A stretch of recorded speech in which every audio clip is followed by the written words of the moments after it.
May month రాశి ఫలాల్లో భాగంగా ధనుసు రాశి వారికి ఎలా ఉందో చూద్దాం. ఇందులో ఉన్న ఫస్ట్ నక్షత్రాలు చూస్తే మూల 1, 2, 3, 4 పాదాలు, పూర్వాషాఢ 1, 2, 3, 4 పాదాలు, ఉత్తరాషాఢ ఫస్ట్ పాదం అంతా ధనుసు రాశిలో ఉంటారని గమనించాలి. అయితే ఏ ఏ గ్రహాలు మనకి అనుకూలంగా ఉన్నాయి, ప్రతికూలంగా ఉన్నాయి మీరు చూసుకుంటే 2 గ్రహాలు చాలా అనుకూలంగా ఉన్నాయి, 2 గ్రహాలు ప్రతికూలంగా ఉన్నాయి. కాబట్టి కొంచెం ఆలోచించుకొని జాగ్రత్తగా ప్లాన్డ్గా వెళ్తే ఈ మంత్ అంతా చక్కగా ఉంటుందని మీరు గమనించాలి. మనకు సూక్ష్మ గోచారం, లఘు గోచారం అన్న కాన్సెప్ట్ ప్రకారం చూస్తే ఇందులో ఉన్న నక్షత్రాలకు ఎలా ఉండబోయే చెప్పే ముందు ఒక్కసారి అక్షరాలు చూసుకున్న ఏ అక్షరాలకి ఎవరెవరికి ఎలా ఉంటుందో ఏ యో భా భీ భూ ధా భా ధా భే అన్న లెటర్స్ అంతా కూడా ధనుసు రాశిలో ఉంటారని గమనించాలి. అయితే ఈ గ్రహాలు ముందుగా చెప్పుకునే విధంగా 4 గ్రహాలు మారటంతో 2 గ్రహాలు అనుకూలంగా, 2 గ్రహాలు ప్రతికూలంగా ఉన్నాయి. కొంచెం ఫేవరబుల్, కొంచెం అన్ఫేవరబుల్గా ఉంటుంది ఈ మంత్ అంతా. కభీ ఖుషి కభీ గమ్ లాగా కొంచెం అప్స్ అండ్ డౌన్స్గా ఉండే అవకాశం ఉంటుంది, మిక్స్డ్గా ఉంటుందని తెలుసుకోవాలి. అందులో సూర్యుడు వల్ల ఏమవుతుందంటే ఫస్ట్ 15 రోజులు కొంచెం మానసికంగా ఆందోళన ఉండే అవకాశం ఉంటుంది. సూర్యుడు 15వ తారీఖు మారటంతో బాగా ఉత్సాహంగా ఎనర్జెటిక్గా ఉంటారు. శత్రువులు అనేవాళ్ళు మీ యొక్క ధాటికి తట్టుకోలేక దూరంగా పారిపోతారు. అదేవిధంగా ధనాన్ని మీరు కోల్పోయే అవకాశం ఎక్కువగా ఉంటుంది. ఓవరాల్గా విజయవంతంగా ఉంటుంది. అదే 7th హౌస్లో శుక్రుడు ఉండటంతో యువత జన బాధ అంటారు. మీకు ఒక యంగ్ ఉమెన్ ద్వారా జెంట్స్ అయితే ఒక యువత ద్వారా ఇబ్బందులు వచ్చే అవకాశం ఉంటుంది. ఇన్ కేస్ లేడీస్ అయితే ఒక యువకుడైన అబ్బాయి ద్వారా కానీ మీకు ఇబ్బందులు వచ్చే అవకాశం ఉంటుందని గమనించాలి. ఇది శత్రునాశాంతం అంటే మిక్స్డ్గా ఉంటుంది రిజల్ట్ అని తెలుసుకోవాలి. మీరు ఇందులో బాగా సంతోషపడాల్సిన విషయం ఏంటంటే సూర్యుడు మీకు 5వ స్థానం నుంచి 6వ స్థానంలోకి రావడంతో ఒక మంచి హై లెవెల్ ఎనర్జీ, కాన్ఫిడెన్స్ ఇవన్నీ మీకు వస్తూ ఉంటాయి. దాంట్లో భాగంగా 6వ స్థానంలో షష్ఠేరవో సుసౌఖ్యధీన్ అంటే సౌఖ్యంగా ఉంటారు.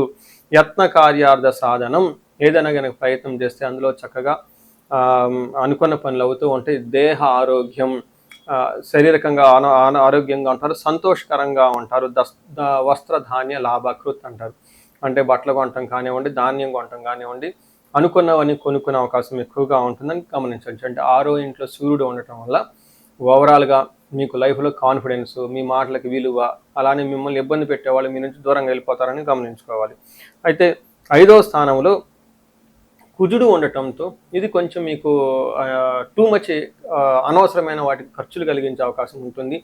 ఎడిక్షన్స్ ఎక్కువయ్యే అవకాశం ఉంటుంది. ఆల్కహాల్ తీసుకోవటం, గ్యాంబ్లింగ్ చేయటం, ఆన్లైన్ ట్రేడింగ్ చేయటము, తర్వాత లవ్, రొమాన్స్ ఇట్లాంటి విషయాల్లో కొంచెం ఇబ్బంది పడే విధంగా ఉంటుందని గమనించాలి. 5వ స్థానంలో కుజుడు ఉండటంతో దేహ జాడ్యం అంటే శారీరకంగా చాలా స్టిఫ్గా ఉంటారు. సంతానం, కాలతిక్రమణ భోజనం, సంతాపం అంటే ఊరుకోరుక బాధపడే అవకాశం ఉంటుంది. టయానికి భోజనం చేయకుండా ఉంటారు. దురితం కర్మ లాభచ్చ ఏదైనా కనుక పని చేస్తే అందులో మీకు లాభం అనేది రాదు. సంతాపం ఉంటుంది. ఏదైనా దురితం అంటే చెడ పనులు చేయాలన్న ఆలోచన ఎక్కువ వస్తూ ఉంటుంది. ఈ టైంలో చాలామందికి ఎడిక్షన్స్ ఎక్కువ గురే అవకాశం ఉంటుంది. స్మార్ట్ వర్క్ చేయాలని ట్రై చేస్తూ ఉంటారు. అంటే ఇక్కడ కుజుడు మీకు అంత సపోర్ట్ ఇవ్వటం లేదు, మిమ్మల్ని డైవర్ట్ చేస్తూ ఉన్నాడు, మిమ్మల్ని అనవసరమైన ఖర్చులు పెట్టిస్తూ ఉన్నాడని గమనించుకోవాలి. అయితే 7వ స్థానంలో శుక్రుడు ఉండటం ఇది కొంచెం మిక్స్డ్గా ఉంటుంది. కొన్ని విషయాల్లో పాజిటివ్గాను, కొన్ని విషయాల్లో నెగిటివ్గా ఉంటుంది. అందులో 7th హౌస్లో శుక్రుడు ఉండటం వల్ల కోపస్తద భీధి సర్వదా క్లేశ జీవనం, స్త్రీ జాడ్యం, మేహ రోగాది భృగౌ సప్తమేగే ఫలం అంటారు. అంటే 7వ ఇంట్లో శుక్రుడు ఉండటం వల్ల ఏమవుతుందంటే కోపస్తద మీకు కోపం ఎక్కువ వస్తుంది, భీతి భయం గొలిపే పరిస్థితులు ఎక్కువ ఉంటుంది. సర్వదా క్లేశ జీవనం ఏదో ఒక జీవితంలో కొంచెం కష్టం వచ్చినట్లు ఎక్కువగా ఉంటుంది. స్త్రీ జాడ్యం స్త్రీల ద్వారా మీకు కొంచెం టఫ్ అయిన సిచ్యువేషన్స్, గడ్డు పరిస్థితులు వచ్చే అవకాశం ఉంటుంది, కష్టాలు వచ్చే అవకాశం ఉంటుంది, భేదాభిప్రాయాలు వచ్చేసి వాళ్ళతో మీకు గొడవలు కూడా అయ్యే అవకాశం ఉంటుందని గమనించుకోవాలి. అదే లవ్, రొమాన్స్, ప్లేజర్ ఇలాంటి వాటికి సంబంధించిన వ్యవహారాలు అయితే మాత్రం చక్కగా ఉంటుందని మీరు గమనించుకోవాలి. సో చూసారు కదండి, ఈ వారం మీకు ఎలా ఉంటుందో మిక్స్డ్గా ఉంటుంది. కొన్నిట్లో బాగుంటుంది, కొన్నిట్లో ఇబ్బంది పెట్టే విధంగా ఉందని తెలుసుకోవాలి. అయితే మీకు నక్షత్రం ప్రకారం చూసుకుంటే ఇంకా మూల, పూర్వాషాఢ, ఉత్తరాషాఢ 3 నక్షత్రాలు ఇందులో ఉంటుంది. ఇందులో మూలా నక్షత్రం వాళ్ళకి చక్కగా ధనప్రాప్తి ఉంటుంది, ఏ పని చేసినా విజయవంతంగా ఉంటుంది. అయితే బంధనము, రోగము చూపిస్తుంటుంది. ఒక కన్ఫ్యూజ్డ్ అయిన పరిస్థితుల్లో మీరు ఉంటారు. ఫ్యూచర్ గురించి ఆలోచిస్తూ చాలామంది ఎన్ఆర్ఐలు కాల్ చేస్తుంటారు, మేము ఇండియాలో ఉంటే బాగుంటుందా, లేదంటే అబ్రాడ్ సెటిల్ అయితే బాగుంటుందా, అసలు ఉద్యోగం బాగుంటుందా, లేదంటే బిజినెస్ బాగుంటుందా, మధ్యలో లైఫ్లో ఎక్కడో స్ట్రక్ అయిపోయాం అని ఇలాంటి విషయంలో అడుగుతూ ఉంటారు.